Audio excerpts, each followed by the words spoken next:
महाराष्ट्र के जलाशयों से पानी छोड़े जाने पर भाजपा के प्रदेश अध्यक्ष बी.वाई. विजेंद्र ने कहा, बीदर, यादगीर, कलबुर्गी, रायचूर जिलों में फसलें बर्बाद हो गई हैं, बाढ़ की स्थिति पैदा हो गई है। ಗೋವಿಂದ ಕಾರಜೋಳ ಅವರು ಪಕ್ಷದ ಹಿರಿಯ ನಾಯಕರು ಕೂಡ ನಮ್ಮ ಜೊತೆ ಕೂಡ್ತಾ ಇದ್ದಾರೆ.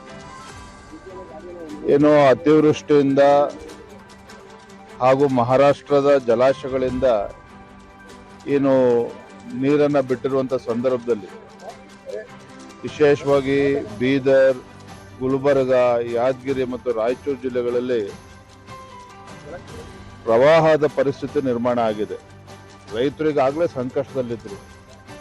ತೊಗರಿ ಬೇಳೆ ಬೆಳೀತಕ್ಕಂಥ ಎಲ್ಲ ರೈತರು, ಹೆಸರು ಉದ್ದು ಬೆಳೀತಕ್ಕಂಥ ರೈತರು ಬೆಳೆ ಸಂಪೂರ್ಣವಾಗಿ ನಾಶ ಆಗಿ ಸಂಕಷ್ಟದ ರೈತರಿಗೆ ಈ ಮಹಾರಾಷ್ಟ್ರದಿಂದ ಬಂದಂಥ ರಿಸರ್ವಾಯರಿಂದ ಬಿಟ್ಟಿರ್ತಕ್ಕಂಥ ನೀರಿಂದ ಇನ್ನೂ ಹೆಚ್ಚು ಸಮಸ್ಯೆಗಳು ಆಗಿರ್ತಕ್ಕಂಥದ್ದು. ಬೆಳೆ ಸಂಪೂರ್ಣವಾಗಿ ನಾಶ ಆಗಿ